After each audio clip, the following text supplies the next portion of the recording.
Сталкивались ли вы когда-либо с таким? Когда вы вспомнили мультфильм, который смотрели в детстве, и сразу же попытались его найти в интернете, но у вас ничего не вышло. Конечно, возможно, вы плохо ищете, но бывают и такие случаи, когда этот мультфильм или что-то иное просто невозможно найти в интернете, ведь его там попросту нет. Такие вещи называются потерянные медиа или же lost media, то есть фильмы, литература, телезаписи и остальные произведения искусства, которые существовали ранее, но уже не существуют, утеряны или недоступны для просмотра публики. Вы на канале «Завеса тайн». И сегодня мы вам расскажем о темных и пугающих потерянных медиа. Не забывайте подписываться на канал и ставить лайк, так вы поможете развитию нашего канала.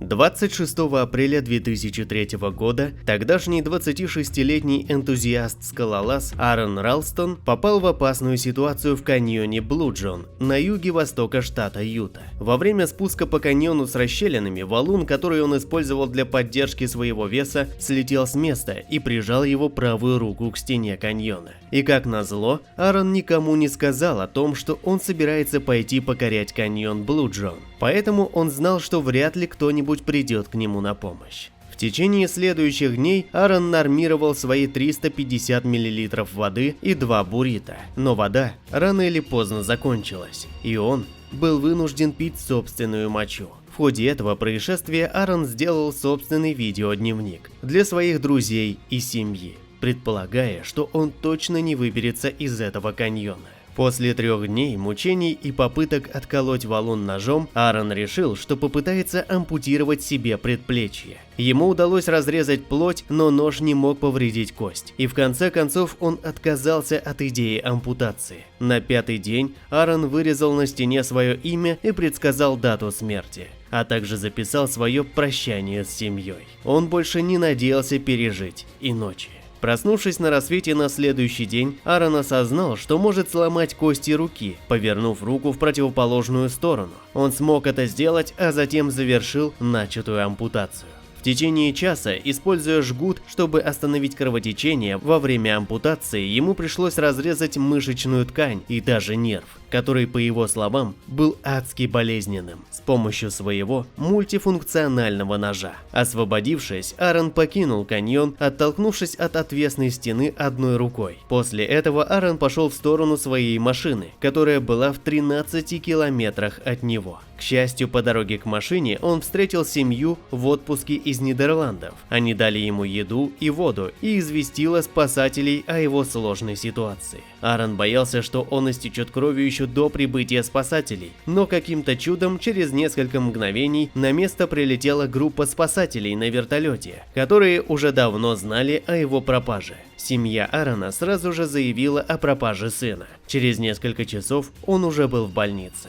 В 2010 году по этой истории вышел фильм под названием «127 часов» с Джеймсом Франко в главной роли. Чтобы подготовиться к такой непростой роли, Франко и продюсерам фильма разрешили посмотреть домашнее видео, которое записал Аарон, а сцены фильма, где Франко снимает себя, были дословно скопированы с видеодневника Аарона Ральстона. В интервью Аарона спросили, будет ли он когда-либо публиковать свои видеодневники, и хотя он понимал интригу и интерес к этим видео, он вежливо отказался, заявив, что это частное и личное видео, снятое только для его друзей и семьи, и делает все для того, чтобы это оставалось таковым. Несмотря на это, был выпущен один видеоклип, а также сборник аудиофрагментов, взятых из разных участков видео, и сейчас мы его покажем.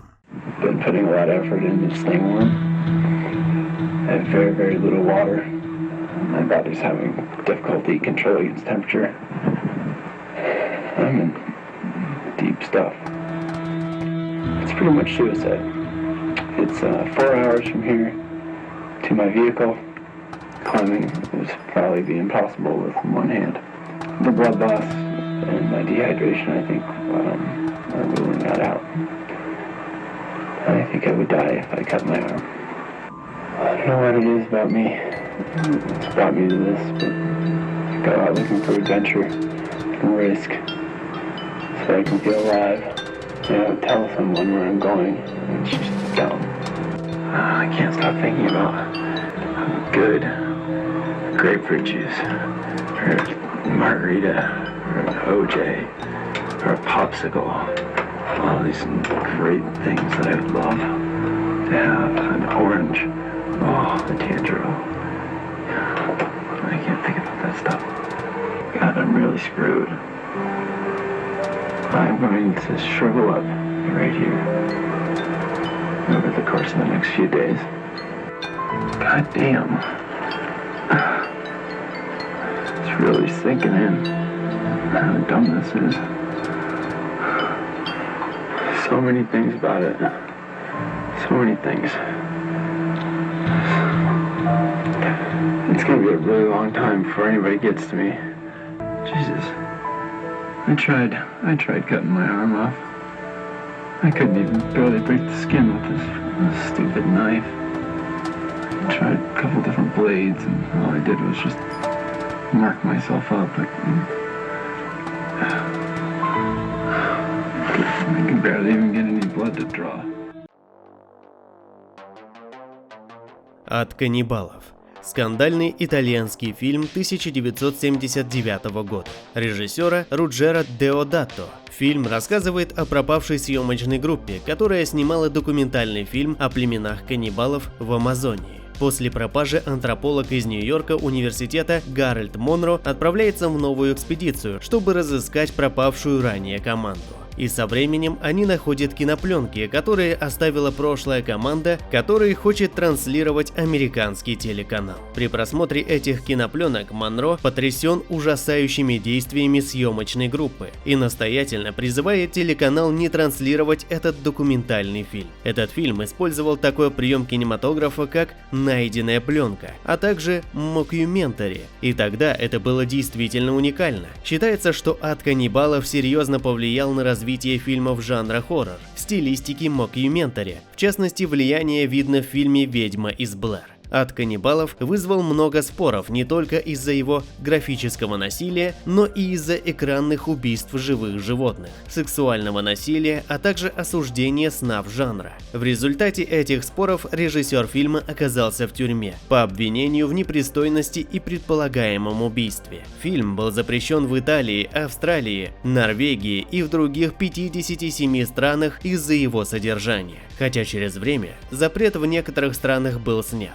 Среди множества ужасных сцен в фильме есть еще одна, которую обычно называют сценой пираньи. В этой сцене одинокому воину Шаматари, раненому в бою, воины племени Яномамо должны были ампутировать ногу. Они привязали воина Шаматари к бревну и опускали его в кишащую пираньями воду, где его заживо съедала рыба. Съемки этой сцены действительно были, правда, так и не были завершены из-за того, что пираньи было трудно контролировать, а подводная камера съемочной группы была неисправна. Сцена была полностью уничтожена и существуют только производственные кадры. Ходили слухи, что эта сцена была включена в несколько малоизвестных зарубежных видеорелизов, но это оказалось ложью. 20 апреля 1999 года двое учеников средней школы Колумбайн, Эрик Харрис и Дилан Клэбболт, пришли в свою школу и убили 14 учеников и одного учителя, а также ранили многих других. Расстрел был назван резней в средней школе Колумбайн. Это происшествие было настолько резонансным, что его последствия обсуждаются до сих пор. В декабре 1999 года репортер журнала Time Magazine Тим Рош получил доступ к 5 видеокассетам, записанными убийцами, которые были обнаружены следователями. В видео убийцы излагали свои мотивы и перечисляли своего рода список жертв. Вскоре после просмотра видеокассет Тим Рош опубликовал статью в Times, прозвав их «подвальными лентами». После публикации статьи разрозненные члены семьи покойных пригрозили подать в суд на округ Джефферсон, учитывая факт того, что даже семьям не был предоставлен доступ к этим записям. Они пришли к соглашению, и округ Джефферсон сразу же показал им записи. После этого они были помещены в хранилище на неопределенный срок. В 2003 году была выпущена 15-минутная запись убийц, в которой они стреляли на полигоне Рампарт, а уже в 2004 году был выпущен короткометражный фильм, который они вдвоем создали для школы за 5 месяцев до нападения. Фильм назывался «Наемные убийцы». Многие подозревали, что это именно те две записи из 5 подлинных лент. А в 2006 году шериф округа Джефферсон Тед Минг был уведомлен, что теперь ему разрешено выпустить оставшиеся ленты, если он того захочет. Но в конечном счете он отказался это делать, опасаясь, что некоторые молодые люди могут быть вдохновлены этими записями. Вместо этого он опубликовал 949 страниц ранее не публиковавшихся документов по этому делу, включая полную стенограмму всех подвальных лент. В феврале 2015 года все подвальные ленты были полностью уничтожены с одобрения шерифа. Также шериф поведал, что никаких копий или иных документов не существует. Это означает, что записи были потеряны навсегда. Краткий обзор подвальных лент.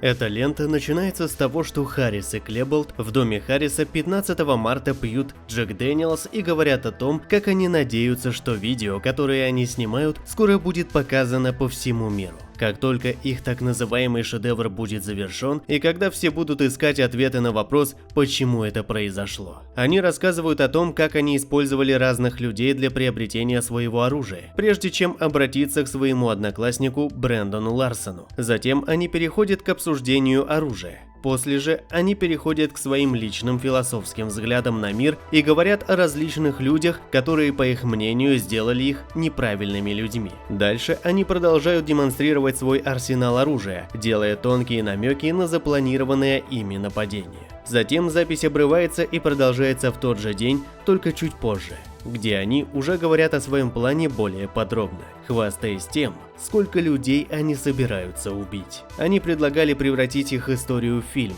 размышляя о том, кто будет режиссером, Стивен Спилберг или Квентин Тарантино. Лента снова обрывается и включается уже посреди ночи 18 марта. В этой записи они снова говорят о своих планах убивать людей. Позже они начинают обсуждать различные вещи, такие как мошенничество с кредитными картами и тестами. Придумывали оправдания на случай, если их спросят по поводу оружия или других вещей. Также они размышляют, будет ли полиция просматривать весь отснятый материал, а затем предполагают, что власти отредактируют ленту, чтобы придать им образ настоящих убийц, исказив их слова. В конце они говорят, что как бы они хотели, чтобы их ленты были отправлены в 4 новостные газеты. Затем лента заканчивается.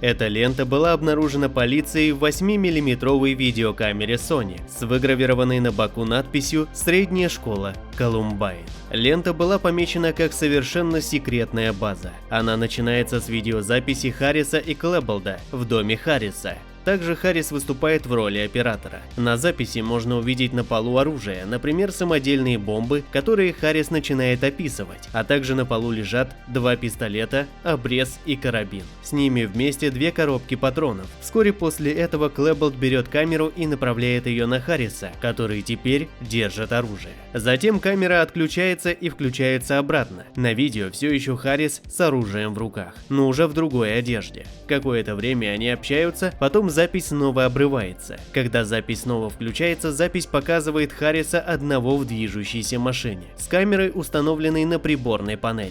Он начинает извиняться перед разными друзьями за то, что он планирует сделать, и говорит о том, что это странное чувство, когда ты знаешь, что умрешь через 2,5 недели. О том, должен ли он сделать это до или после выпускного, и что он хотел снова посетить Мичиган и несколько своих старых друзей. Затем он замолкает и начинает плакать, вытирая слезы с лица, прежде чем выключить камеру. На следующей части записи видно, как 2 парней в спальне Клеболда возятся со своим оружием и прикрепляют его к одежде. К той одежде, в которой они придут в тот злополучный день в школу. Харрис еще раз упоминает Брэндона Ларсона и говорит, что его голова находится на ноже. Дальше они еще немного поговорили о разных вещах, прежде чем камера выключилась. Следующее, что мы видим на записи, это снова Клэбболт и Харрис в доме Харриса. В роли оператора выступает Харрис, который снимает Клэбболда. Харрис говорит Клэбболду: «Скажи это сейчас», побуждая второго начать прощаться со своими друзьями и семьей. Затем уже Клэбболт берет камеру и снимает Харриса, который также записывает свое прощание. Последние слова, произнесенные на записи, то слова Харриса. Вот и все. Извините. До свидания. После этого Клэбболт сует свое лицо в камеру и тоже говорит «До свидания». Последнее изображение – это несколько секунд неподвижной камеры, обращенной к вывеске на стене спальни Харриса с навязчивым изображением букв CHS, а также бомбой с зажженным взрывателем и слово «улика», написанное жирным черным шрифтом. Позже полиция установит, что этот последний фрагмент видеозаписи был сделан примерно за 30 минут до нападения на школу.